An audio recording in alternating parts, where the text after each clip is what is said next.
This meeting will be recorded just for the purpose of sharing for educational purposes only, just to let the guest speakers know.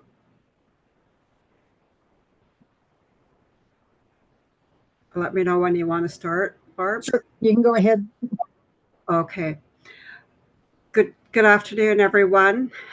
Thank you for joining us today on the last day of the Indigenous Milk Medicine webinars that FNHA and others are hosting to learn about the celebration of breastfeeding, chest feeding, and learn some challenges, and also to learn from each other the resources that are out there to continue supporting new life givers.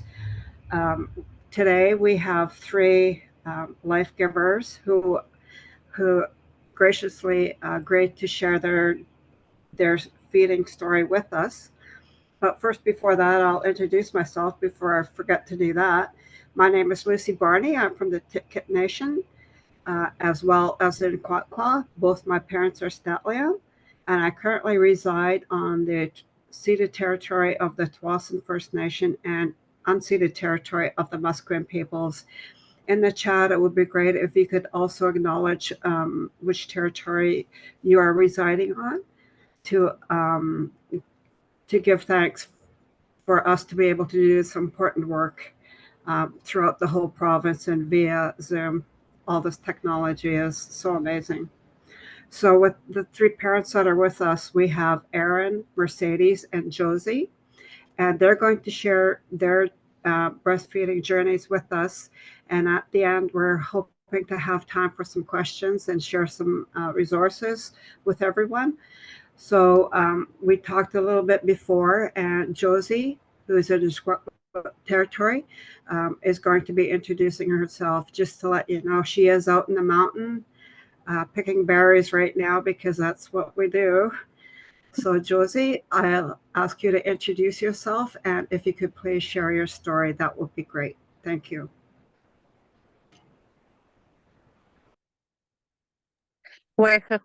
Josie Augustin Quest. I am from the unceded, unsurrendered lands of the Secwepemc people.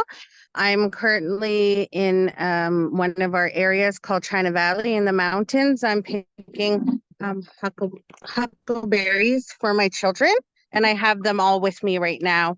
I am a single mother of 5 children. I have 2 with autism, and they range from 10, 6, 5, 2, and 5 months. I have been chest feeding all of them. My first 3 had no issues. I chest fed for 2 years each, and when I had my daughter, I was only able to chest feed for 5 months, and she cut herself off. And throughout this journey of being a life giver and feeding and nourishing another body, it brought so many feelings up, to take care of yourself, to eat good foods, to drink water, to look after yourself, because postpartum is so hard to recover from. And the pressures of chest feeding, or you look on social media and they have oversuppliers, and then you think, oh, I'm not producing 7 ounces per side, and you feel like you need to buy the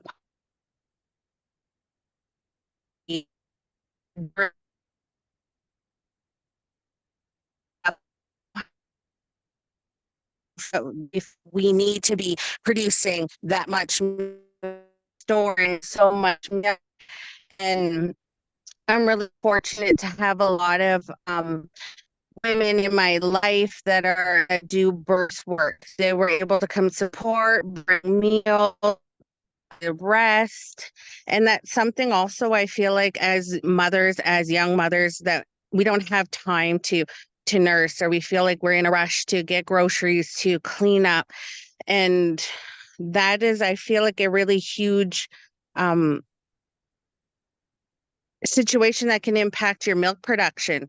Not sleeping, not drinking, constantly pumping, constantly thinking you need to have all of these things and be everywhere. I feel like that's also has really affected my milk supply this time around with my 5-month-old. And it's just like there's no breast or chest feeding safe places when you go out. So if you want to go to the grocery store, there's no place where you can sit and feed your baby. People make comments about, oh, you should go cover up or go feed your baby elsewhere.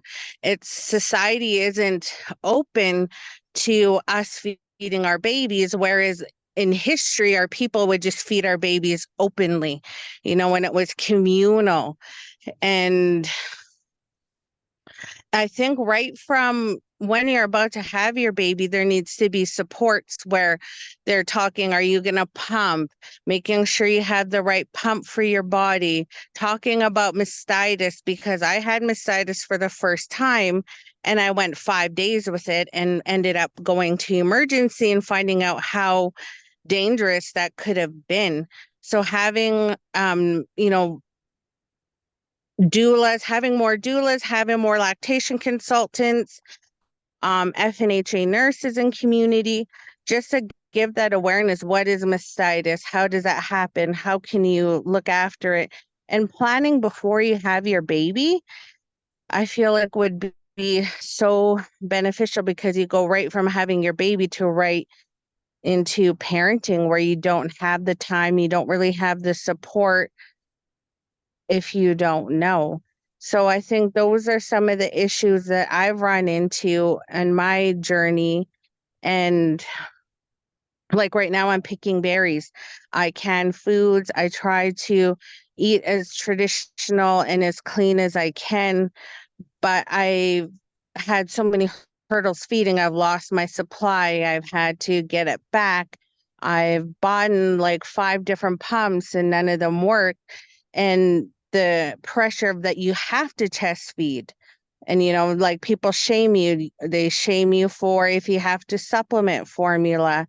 And the cost of formula as well is a huge factor into whether you want to keep stressing and breast or chest feeding, or you supplement, or they go on formula, because it's like $80 a case of milk on top of everyday expenses when it does come to having children.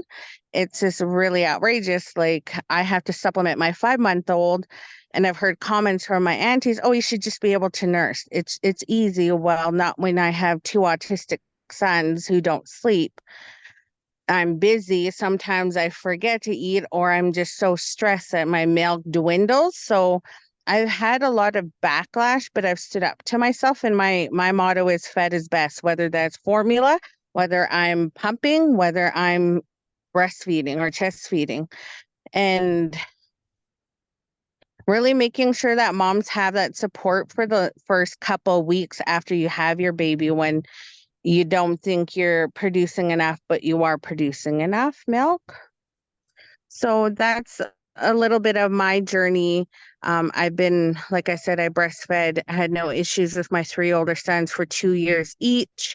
My daughter cut herself off at 6 months. And then my 5-month-old, I'm breastfeeding or chest feeding and supplementing with formula, because I can't keep up to him.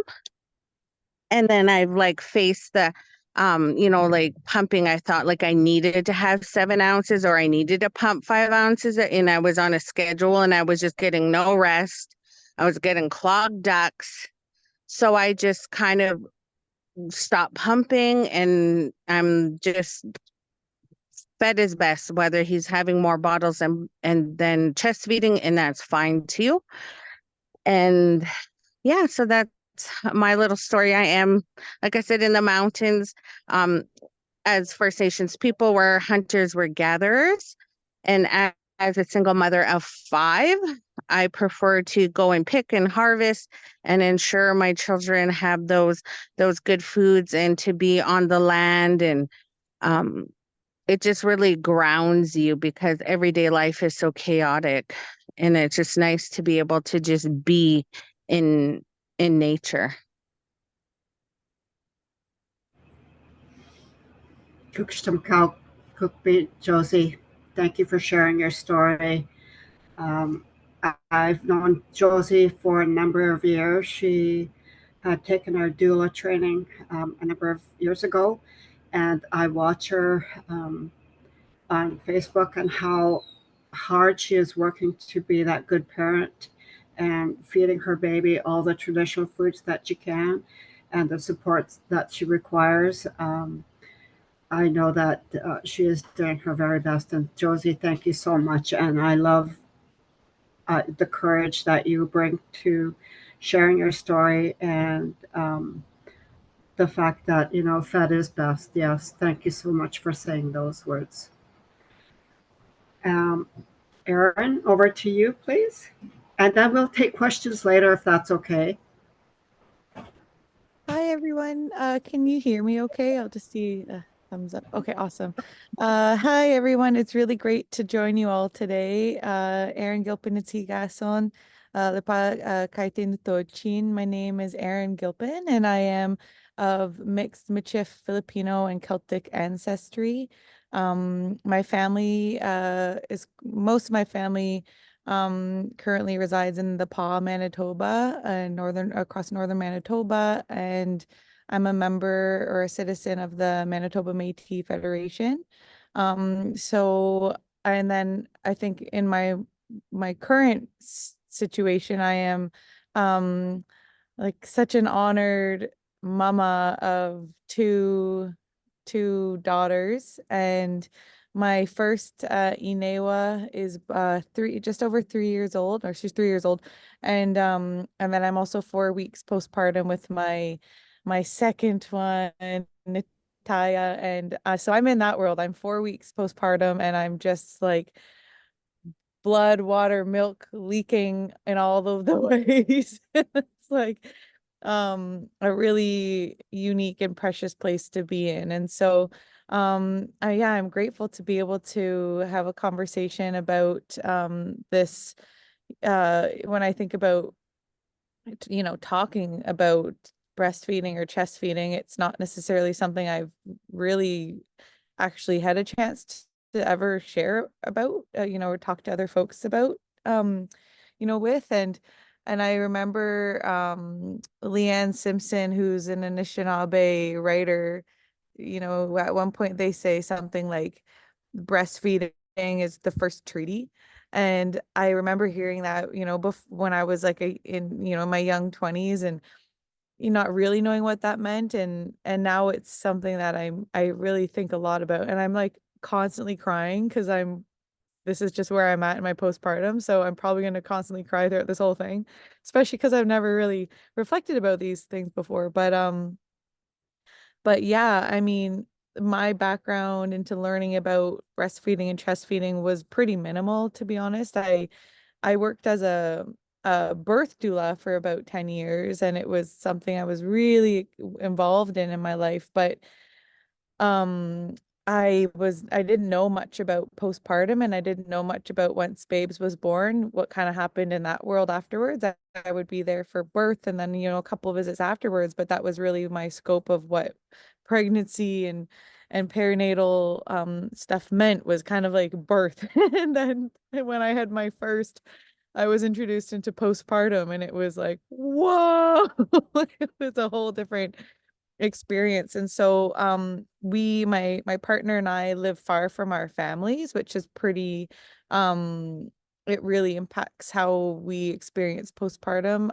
Both with my first and my second, my parents drove back from out east out to be with us for the first 40 days. And 40 days we really spend tucked in our home and in our lodge, and we don't really go out into the world. And it's just kind of a cultural teaching that I have to protect myself also emotionally, and try not to do too much too fast right away as well. So it's an important teaching that I'm holding on to currently.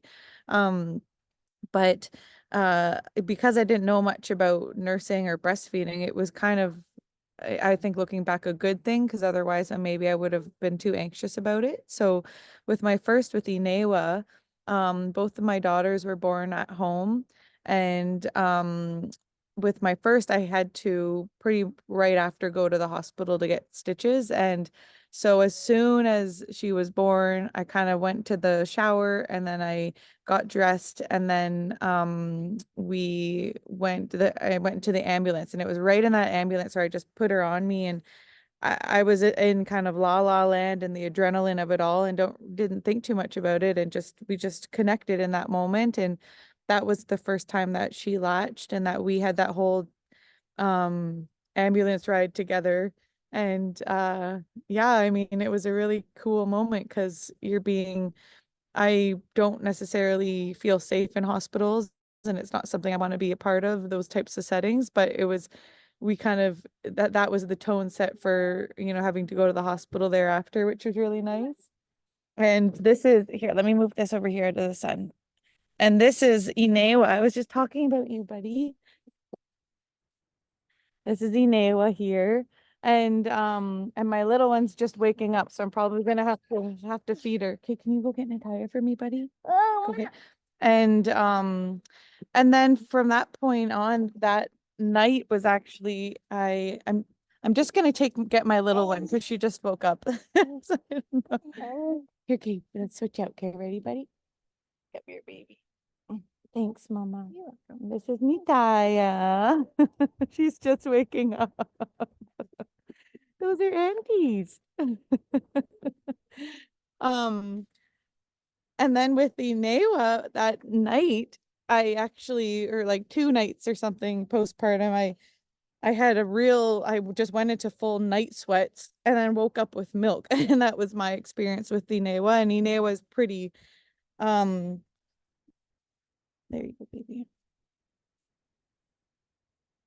She's very big, bright energy, and it makes sense. So I woke up in the morning and I had just I was very engorged and spraying everywhere, and it was like a full 0 to 100 experience with her. And we took some time getting to figure out, flow and just all of it. But she was my first, so we had the time to spend lots of time cuddled in bed together and to figure it out. And then she never eventually took a bottle. We tried at one point. I didn't know anything about, bottles and soothers and things like that as well. So I tried to pump once, but I couldn't stand how it felt, and that was it. And so I think there's a lot for myself around emotional connection and feeling, emotionally connected to my babies. And maybe that's why the pump didn't work, but I also tried for like 5 minutes once, and I was like, no, I don't like this. And I stopped. But then I nursed her for 2 years for her first, and it was like right after her second birthday is when we kind of both found a way. We just both were feeling it coming to an end, but it was really precious time for me. I loved being able to nurse her.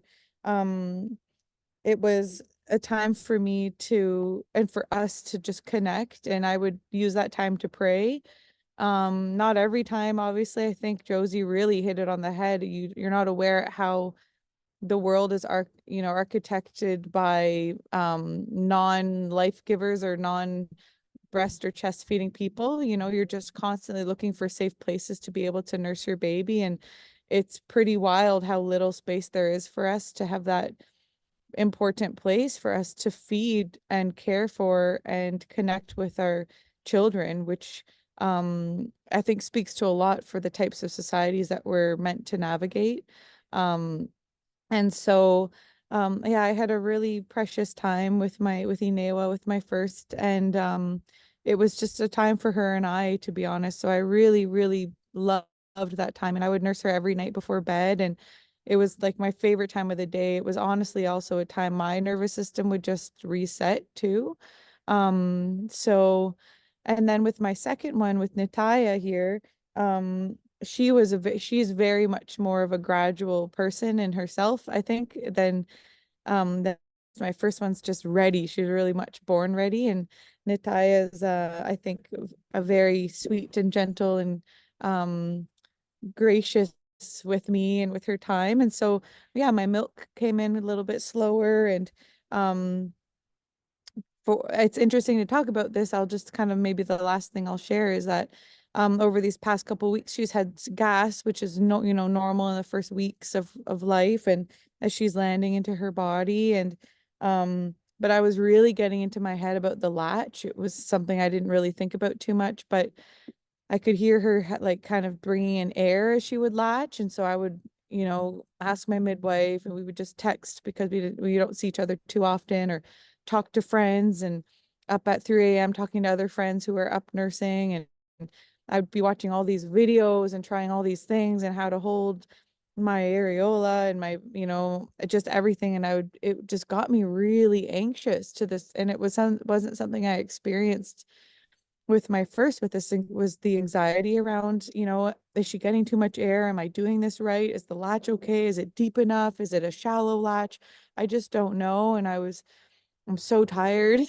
So like, and also too, Josie said it as well, like I've got a toddler now, and so I don't have long hours just to lay and be with her and connect with her in the same ways that I would have had time with my first. So I'm aware that I think oftentimes I'm more rushed, and my mind is more distracted when I'm with her.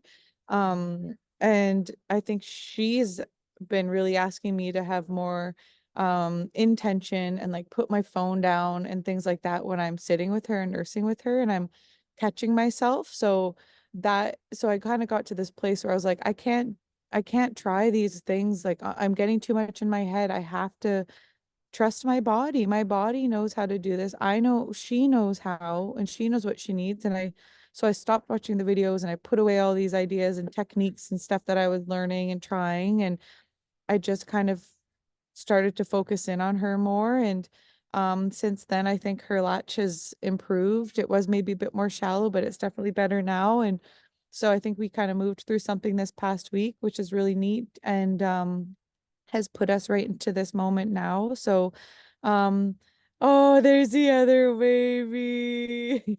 Look at him. Oh, Josie's so cute. So yeah, so that's really kind of been my experience with breastfeeding, and the whole thing. We are this time around going to try bottles with my second, which I'm really nervous about, because I'm kind of, my experience and my emotional experience has been like, I don't want anybody else to feed her. Like, do they know how? Will they, it's kind of my own fear and my own stuff that's coming up. So, but I'm also learning how to trust my daughters more, and trust the love that's coming to them from other people and family members in my life, and let go a little bit. And that's my own journey in this all. Um, so that's where I'm at, and I'd love to be able to talk more through any of the questions that folks may have, but really grateful to be here today, and looking forward to hearing from you as well, Mercedes. Thanks so much. Thank you so much, Erin, for sharing your story and your journey with us. I love, what you said about the blood, water, and the milk leaking everywhere. I never thought of that when I was at that stage. And the fact that breastfeeding is the first treaty, I thought that was so special for you to say that. And about sharing your traditions of 40 days being in the lodge to look after self. And that when your breastfeeding started, that it started out with a big bright energy. That's so nice to visualize, and that you're taking time to figure out each other. I thought, oh, how amazing is that? And you're getting that emotional connection with each other.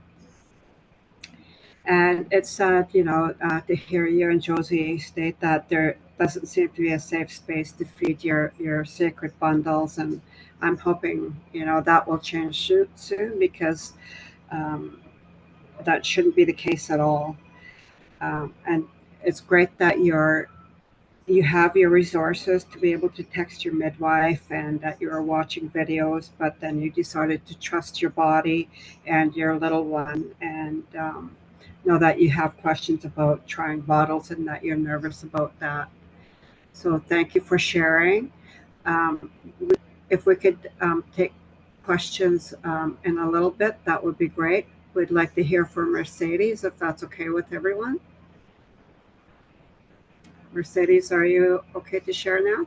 Yeah, can everybody hear me okay? Yep. Okay, great. This is my first time using the system on the computer here, so the setup is a little bit different than what I'm used to.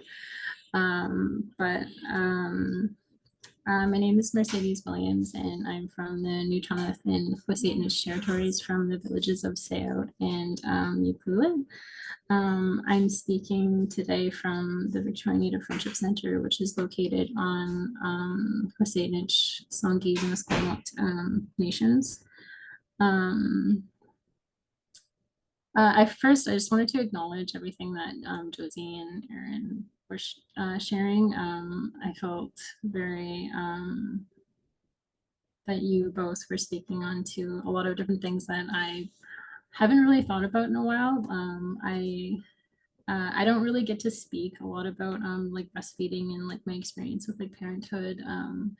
I had my son when I was 19, so I was 18 when I got pregnant with him, and so it's not a lot of my friends and like my family were parents at the same time as I was. So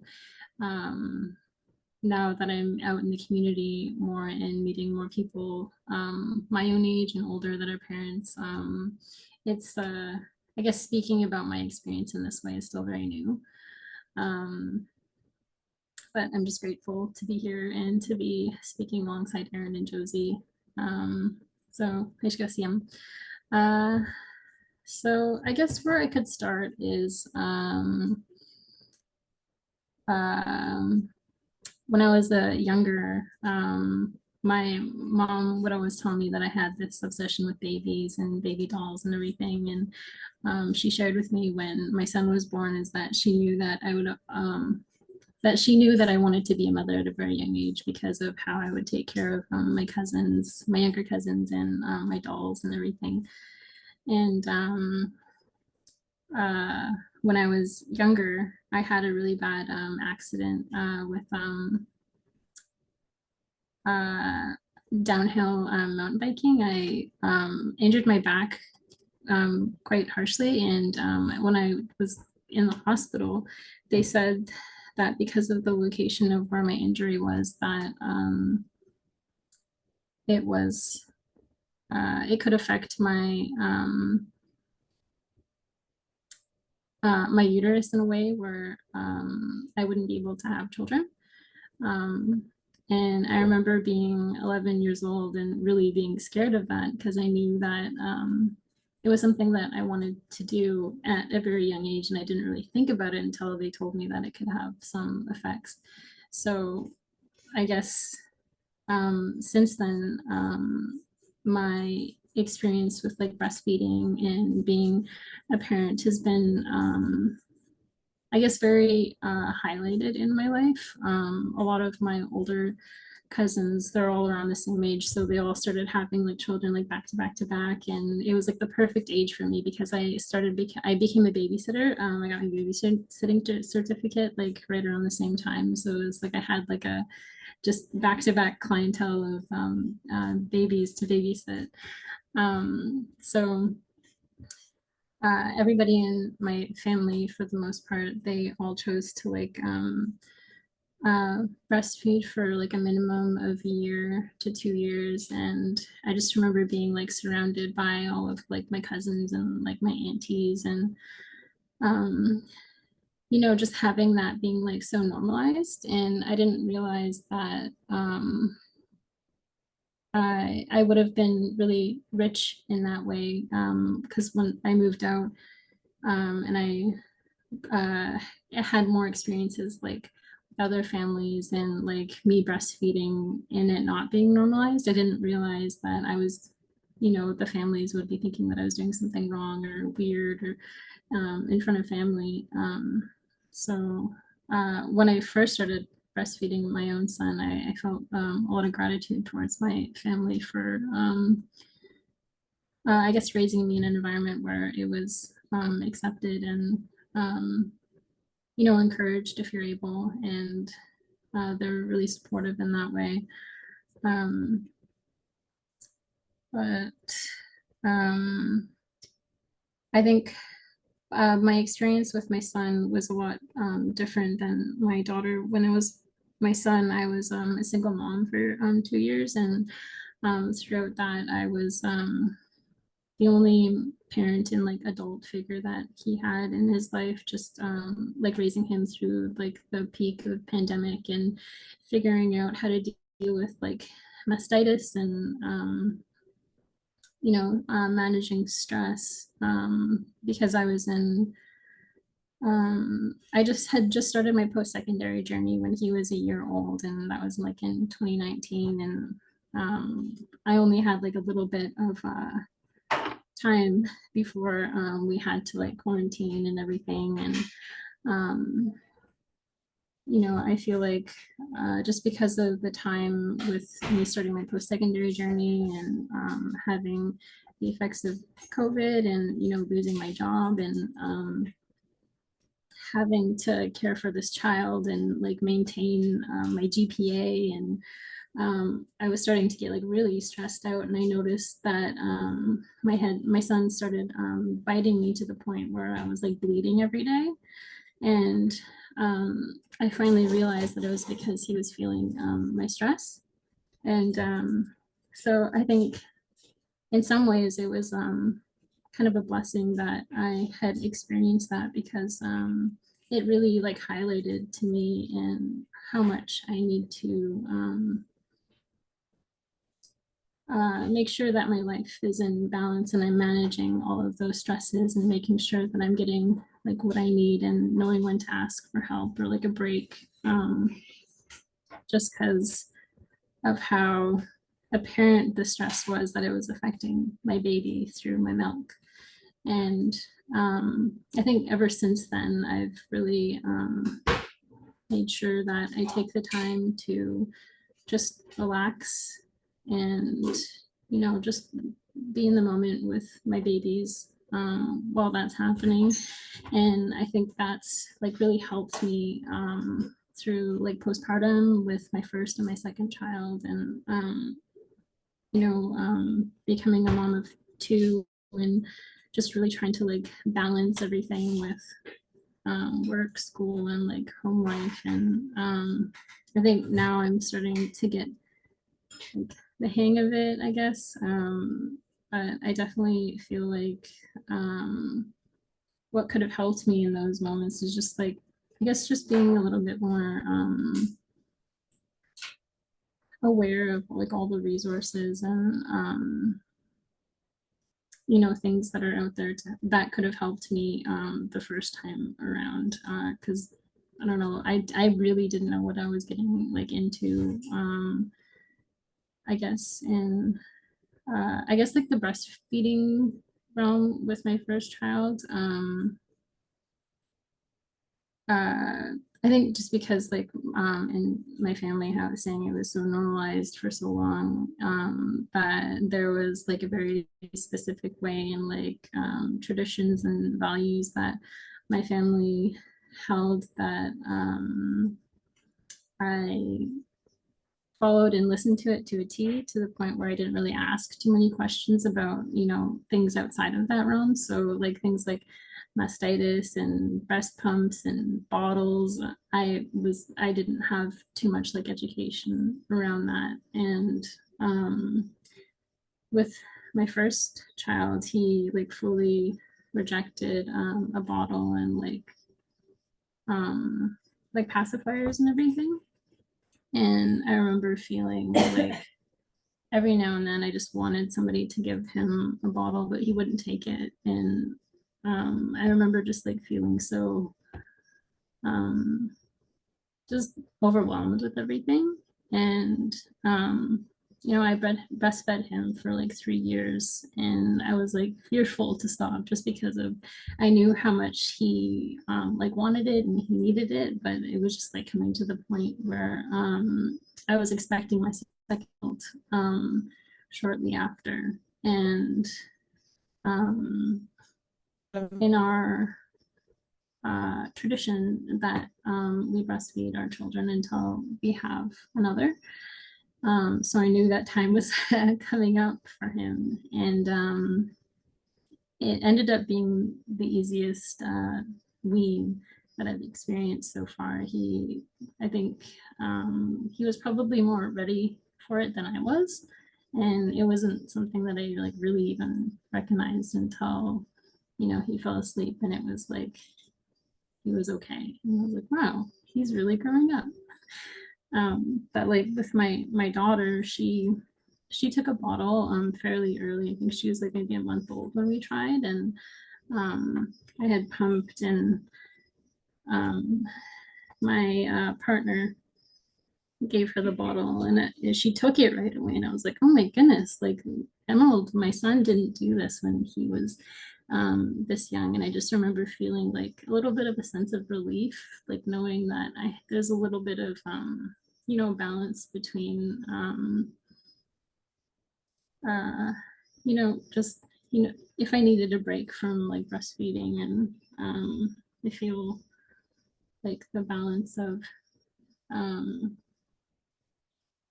I guess just having that option, I think was really I felt like a pretty good relief when I saw that. And now she's 2 years old now, and she doesn't really have a bottle anymore, but like she'll take breast milk from a sippy cup every now and then. And it's just like, it's just so different from how my son was.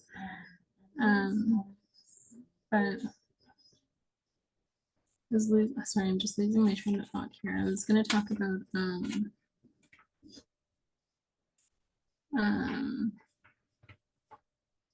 something else.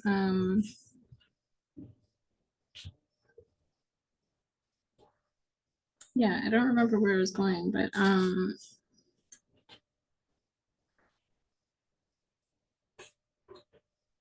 yeah, sorry, I lost my train of thought. Mercedes, you were talking about how you would have liked to know more about resources and things that you hadn't experienced, you know, growing up with other relatives who were breastfeeding, like pumps and bottle. That helps you with where you were going. Yeah. Well, I guess I could speak to that too, because with my first child, it was like I'm not too sure. I'm pretty sure I pumped like maybe once or twice, and I just remember it being really uncomfortable. And I'm pretty sure that was like the reason why I had my first clogged milk duct, and it was pretty painful. Maybe this isn't for us, and I didn't really know how to like relieve it. I wasn't connected to my midwife at the time, just because my son was a little bit older, and we didn't have a doula or anybody really in the community that I could go to about breastfeeding specifically. And anytime that I would go to a doctor, it was very uncomfortable for me, because a lot of the time they were cis male doctors, and not really understanding of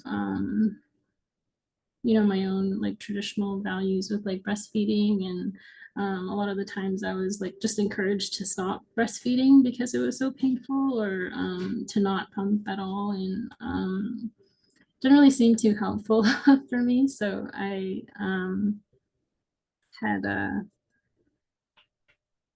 I just stopped pumping, and I tried to figure out how to relieve clogged milk ducts or mastitis on my own, just like through the internet. And with my second child, I had a midwife as well, but she was pretty busy. She had a pretty big case, and a lot of babies were born at the same time, so she was kind of hard to get a hold of every once in a while.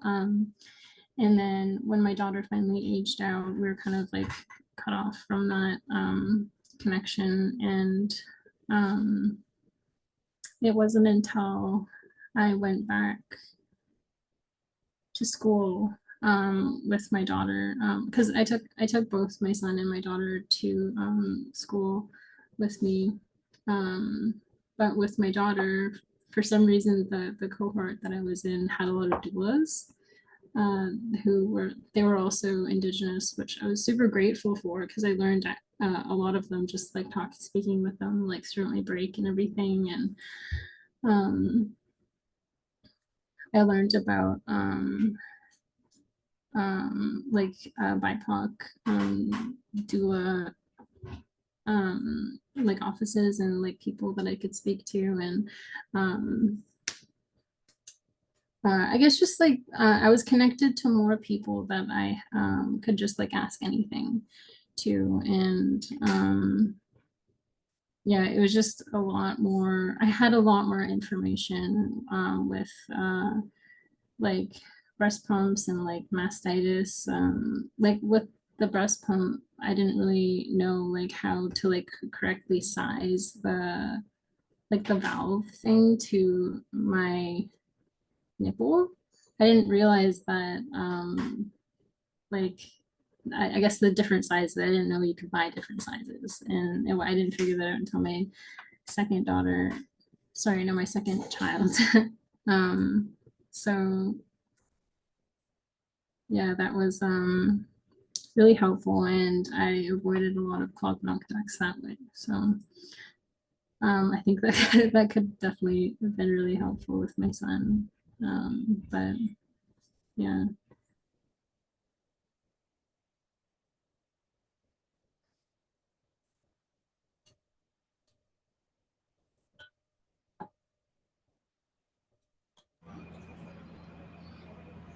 Thank you very much, Mercedes, for sharing and the courage to share with us your experience. And I'm glad you had a lot of cousins and aunties to share with you as well.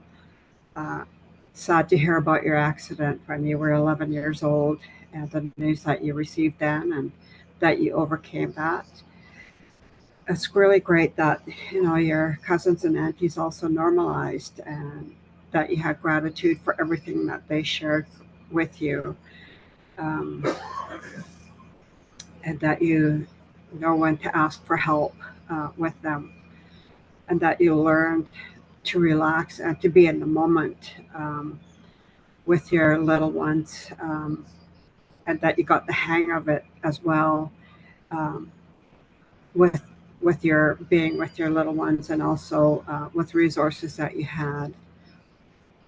It's sad that that there isn't a lot of education out there available close by that you could get a hold of. And I know that midwives are very busy. There's very few, I think, available in BC itself, but it's sad. And that um, there are many doulas around, and I'm wondering perhaps one of the action items we could do is to send out a list from the center, uh, the BC Friendship Center, the list of the doulas that are available for Indigenous women as one of the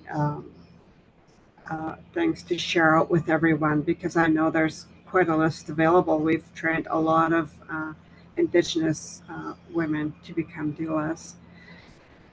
I'm also sad to hear that you were uncomfortable with your doctor, that your doctor didn't seem too helpful, and that you turned to the internet for resources as well. It is good, as a mom, that you find the balance of breastfeeding and the bottle. I thought that was such strength on you to be able to do that with your little ones, and that you are connected more with your schoolmates, where I think, when we're with other people, we just tend to learn, and that you were able to bring your children to the school. I thought, wow, that's amazing. Times have changed, and it's so good, because I remember growing up in Lillooet that everywhere we went, my parents took us everywhere, no matter how many of us there were, and same with everyone. Every parents took their children everywhere, and that's a good thing. As you can see, Josie's got all her children with her. I don't know if she signed back on. I think she signed off. she has her children up in the mountains with her berry picking. But thank you all for sharing. I think you've taught us so much. You know, we think everything's out there available to all our new moms, learning that it isn't the case. We have more work to do. And I'm wondering if you have any questions. There's other people on the line. If you have any questions, other participants of Mercedes and Erin. I don't think Josie's on. She may have signed out.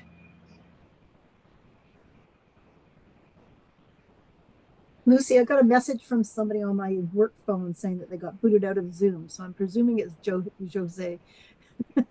Yeah. And I'm I sure don't have maybe a- she doesn't have. I'm going to see if I can send her the Zoom link. Yeah. On my phone. I'll work on that one. Mhm. Oh, just a sec. This is probably her now. Just a sec. Okay, cool.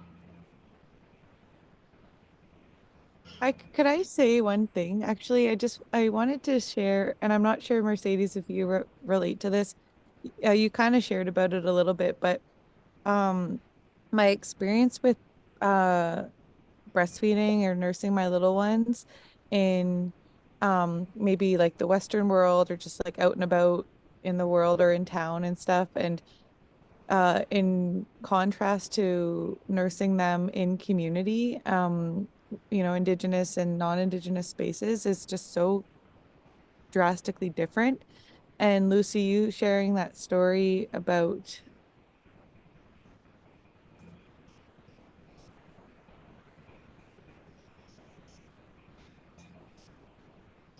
I think we're back.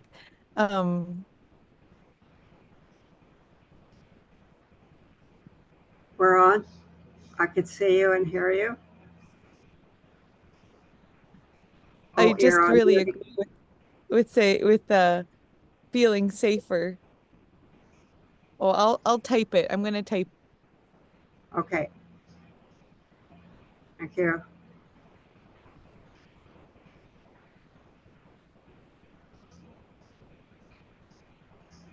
That is quite the thought, Erin, regarding feeling safe in in an Indigenous environment than a non-Indigenous environment. There's some work to be done on that as well.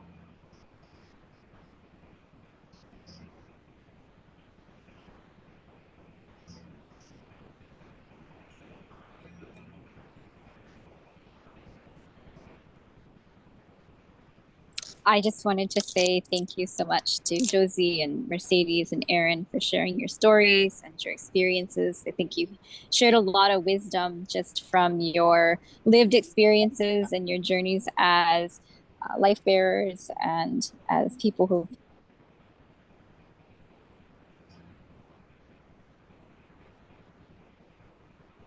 been breastfeeding. And so I'm a midwife and consultant. And so just to know what are the lived experiences and what are some of the things that how I can counsel, the teachings I can give that are helpful to families that are navigating this journey.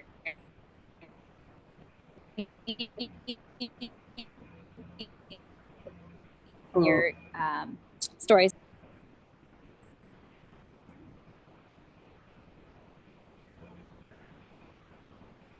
I'm sorry, I didn't get to see who was speaking.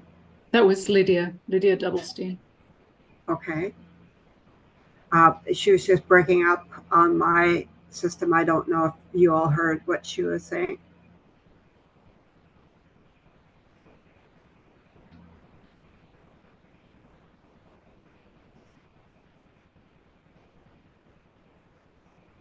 Lydia, would you like to type something for Lucy in the chat?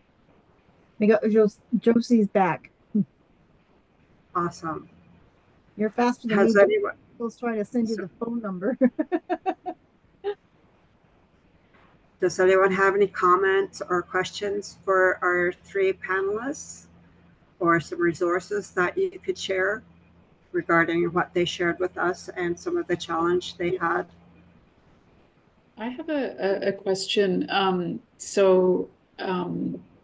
I'm a lactation consultant and a maternal child health specialist for First Nations Health Authority. And so I'm just, what you've shared with us is so valuable today. I'm really grateful.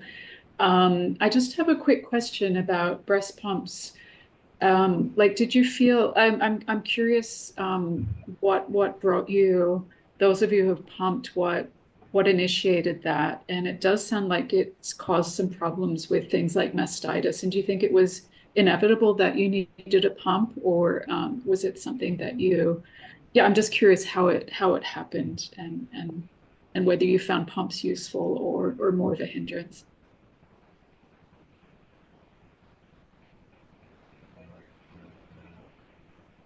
I think for me, oh, sorry, Go ahead, it Josie.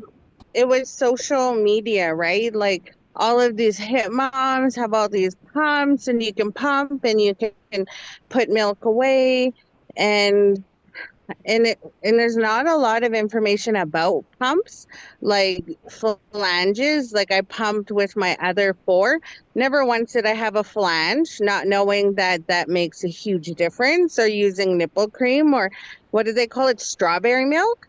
Or learning like what is a letdown. I've been a mom for 10 years and I just learned what a letdown is. So I think right now it's like all the hip moms have all of like $500 pumps, and you need to make this much milk. And it's just like, I think that's kind of where it comes from.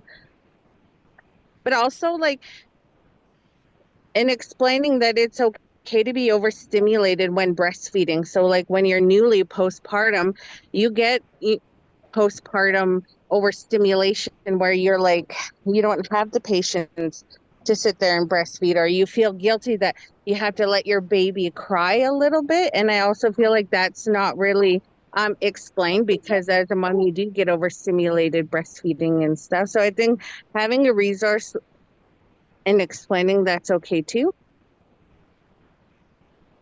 Thank you, Josie. Josie.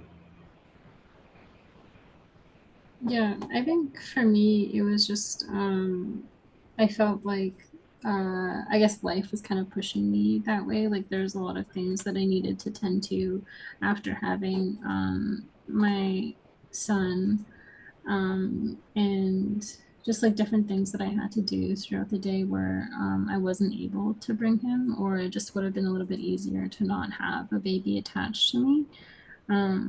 So I don't even remember like how I first like found out about breast pumps, or like when it was like introduced, and what um, part of my life. It might have been when my sister had her children. She's 15 years older than I am, and she had hers when I was around 12, I think. But not really even really knowing like what it was that she was doing. I just knew that when I looked at her, she had something attached to her breast that wasn't a child, and not really knowing what it was. And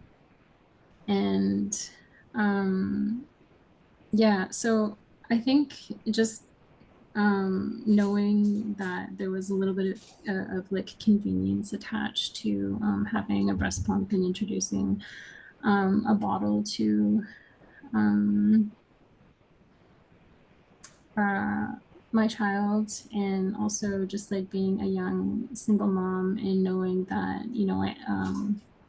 that I needed a break every once in a while from breastfeeding, just like Josie was saying about overstimulation, and that I think that's something that I experienced quite often with my first, just because of the overwhelm that I was feeling in my personal life, and not ever having a moment to myself. And especially when I was breastfeeding, like at night, my both my children like to like pull at my other nipple while they're breastfeeding, and it's like it's kind of a hard habit to like stop, because it's like it's soothing to them, and I know that it's something that it brings them comfort. So when I stop, they start crying, and it just like, I guess just speaking to the overstimulation, it's just nice to have a bottle on hand when I feel like that's not something that I really want to deal with. When I have, a lot of things on my mind and I'm already overstimulated from, maybe like them screaming or something for like an hour before breastfeeding.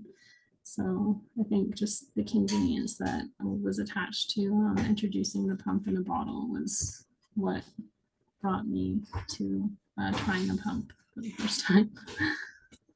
Thank you so much. Thank you so much for sharing that.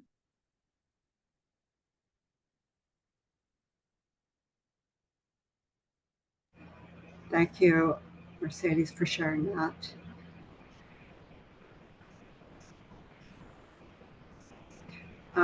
Given that this is being recorded, I'm sure that this will be watched further, and resources should be available.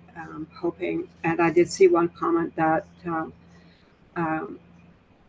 there was a great learning from the three of you today for sharing your stories and what's available, what you know and what you don't know, your challenges, your successes, what kept you going, and some of the things that are more needed out there as far as awareness of what is required to continue breastfeeding or start breastfeeding, continue breastfeeding, or how to feed your baby. Like you said, Josie, fed is best. And I thought,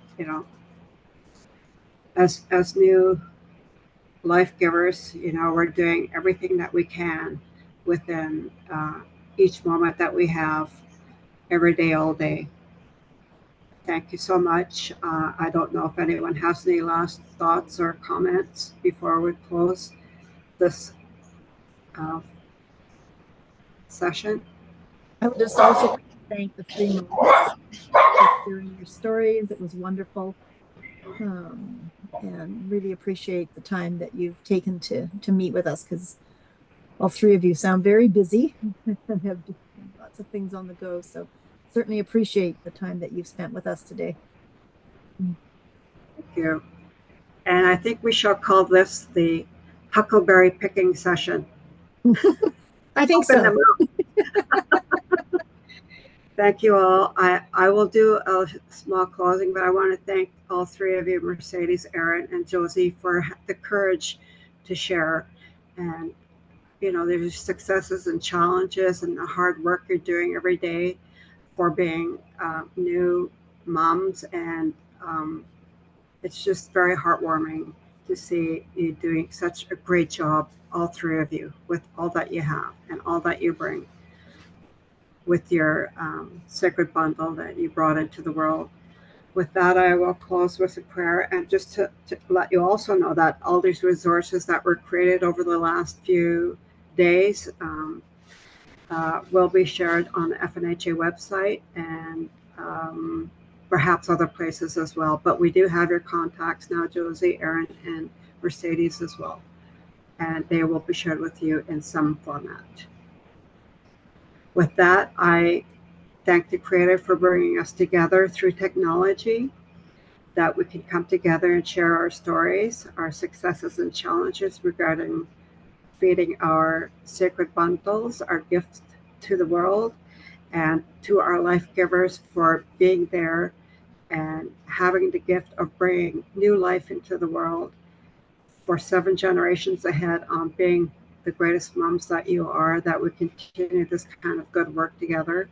Thank everyone who joins us today in finding solutions and joining us and learning and sharing as well. With that, I say all my relations, and have a good rest of the day. And thank you, Barb and Aiden, for coordinating all of this and bringing everyone together. It was a good, whole, amazing week and learning from different people. So, Thank you, have Lucy. a good day, everyone. And If you want to thank you stay to on, you, Lucy. Yes. Sadie and Erin and Barb, we could just talk logistics. Yep. And I'm just gonna stop the recording.